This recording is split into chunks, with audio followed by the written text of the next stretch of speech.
breaking news.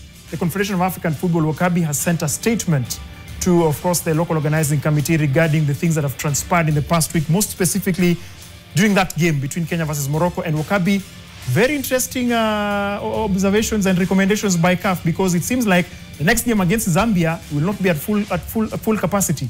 I know you like the word interesting. I'd like to use the word they have been blunt. They have gone straight to it and said, guys, these are some of our problems. So some of the security lapses that they have highlighted include overrunning the stadium gates by ticketless spectators and holders of physical tickets distributed by government. Right. Breaches of perimeter fence and loss at control at exit points. Initial crowd control failure at Gomongo roundabout, leading to uncontrolled access through multiple gates. Use of tear gas and flash grenades causing panics, with reports of live ammunition fired near spectators and staff. And then they go on to say violent incidents, including stone throwing at security personnel and unsafe vehicle movement in spectator areas. Inadequate police response despite repeated requests for intervention.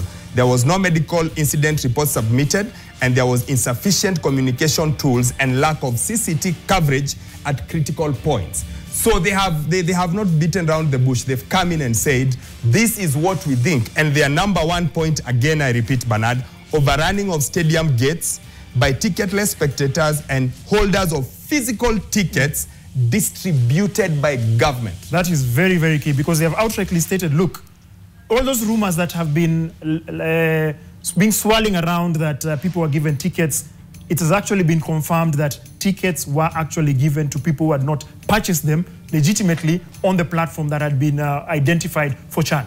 Yes, but so basically they are saying, guys, we have a problem. We've been arguing that there is a problem. Yes, we agree. There is a problem with the Kenyan games. There is a problem with how the tickets are going. We have a problem with the way the fan control. Of course, we saw that video yesterday shot by our very own Midecha, where she actually showed guys going over the fence. So whichever way you look at it, there you go. When you see that, Bernard, yes, that is dangerous.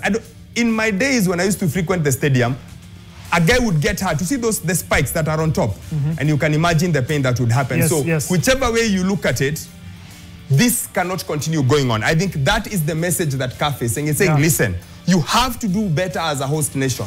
You have to do better. CAF are basically saying, guys, the following points have got to be corrected. So you have to do better. So just for clarity, once again, of course, that's a statement that has just been released by the Confederation of African Football that has been directed to the chair of the local organizing committee, Nicholas Musonye. CAF has stated several points, several security lapses. They are concerned with those security lapses. Of course, what you can see on your screen is one of them. And another important thing Wakabi they have stated is that there was inadequate police presence despite repeated requests for intervention. So they flagged it.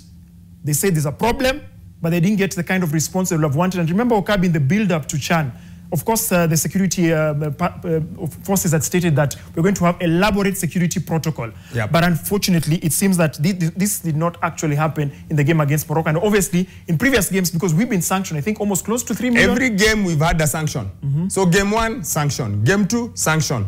As you can see, there's a build-up. There's something here. Basically, here's the thing. There's the good side. Kenya is doing well, fans are showing up. But then there's the other side, and CAF seem to be very keen on this whole fan business. I think they want to work very hard and ensure that there are no casualties. Remember, when you have this many number of fans, you never know what else is going to happen. So they're just saying, guys, let us follow the stipulations that we put up. And as you said, this is it. So they've stated the problem, then they have stated what they want as a solution, Bernard. So the first solution is capacity restriction.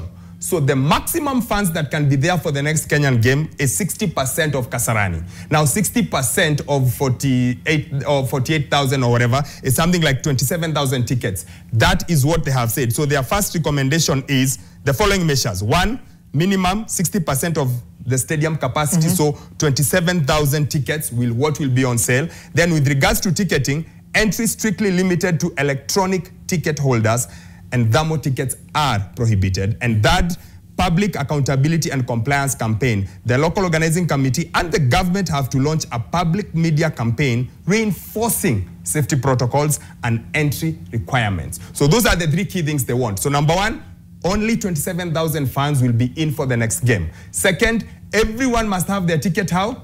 electronically. They do not want a physical one. And that we must do a campaign of compliance and accountability. So government and lock. So just for clarity, just to repeat what Wakabi has stated, you can see something there. It's called a chart. It's called a graphic, just giving you an idea of what has transpired. CAF has reduced Kasarani's capacity. Now, we'll give you the exact number that is supposed to be observed on Sunday against Zambia, and that is 27,000. So remember, the capacity of Kasarani was initially at 60,000 Wakabi. It's back in the days when you used to sit on the slab. So it has been reduced. It had been 48,000 when you put seats. Right. And it has been reduced further. So 27,000 tickets are the ones that are going to be allowed for Sunday's game against Zambia. And Wakabi, it's only electronic tickets, because we've been asking ourselves, people are purchasing tickets on the ticketing portal, ideally supposed to be on soft copy. But once what we witnessed in the stadium, you're a bit confused because you're seeing people with hard copy tickets and you're thinking, okay, what's going on? What's going on? Where did this hard copy tickets come from? Because Wakabi, it's a very unique kind of ticket, because you require a certain kind of printer to be able to have that specific ticket, because we've gone to establishments, Wakabi, like hospitals, they have unique printing press. They have a unique printing press. So I kept seeing it in the past few games and asking myself, where are people getting these booklets? You're seeing somebody waving a waddle of tickets. Is it a waddle or one? A wad of tickets, a booklet of tickets. And I'm thinking, where did he get these tickets? Where did they come from? And this is not an official. This is not somebody who's authorized personnel to sell the tickets. And the tickets are supposed to be bought online. That's what I'm saying. It's such an interesting bit. It's one of those things where we are doing so well on one side. You know, the Kasarani looks great, Nyayo looks great, the training pitches look great, Harambee Stars is doing well, but then we turn to the other side, like you said, the good and the bad. We turn to the bad. The bad is there is breaches in terms of security, there's breaches in terms of tickets. And when CAF stands up and says, guys, the first problem is tickets that are being issued by government. I think that's the first one. Like, they are not beating around, they're like, no. Government, there's something you're doing, you need to stop. And then they go on to enumerate all those issues, because that video by Midecha yesterday, our very own Gladys Midecha, just sent a spine at, you know, like a shiver. You're like, you see, that's not nice. The fence, Yes, because that can only get bigger. So maybe we need to address that side now. So we are okay with the team. So let's start always positives. We are okay with the team. We are okay with the stadium. Now let's talk about the fans. How do we control this? Why is this happening? And my plea would be, can we have organic purchase, organic filling of the stadium? Because it will happen. Kenyans want to watch Harambee Stars. Can we just let this process go organically? Can we find a way to streamline that side? Because we need all these things to happen. Can we find a way to make sure that, let's follow what CAF wants. Now it's 27,000. So what does that mean? We've reduced the numbers. We were speaking to Elijah today, and he was saying, guys, the official capacity is 48,000. He was like, I am sure yesterday the numbers were much more. We weren't 48,000. He thinks the number was much closer to the official, former official capacity. If not more. If not more. Yes. So now it's reduced to 27,000. Because so what does that mean? Look at those images. How do you even identify who has a legitimate ticket? How do you identify who is going where? At this point, it's done, Bernard. Because so think about it. People have jumped the fence. Yes. You have accessed the stadium, because you see this is the perimeter area. This is now of course, where the vehicles come, where the teams arrive. So once they walk into the stadium, you want to go and watch the game, where are you going? No, you're just going to find a seat. So if you're just going to find a seat. Whichever seat is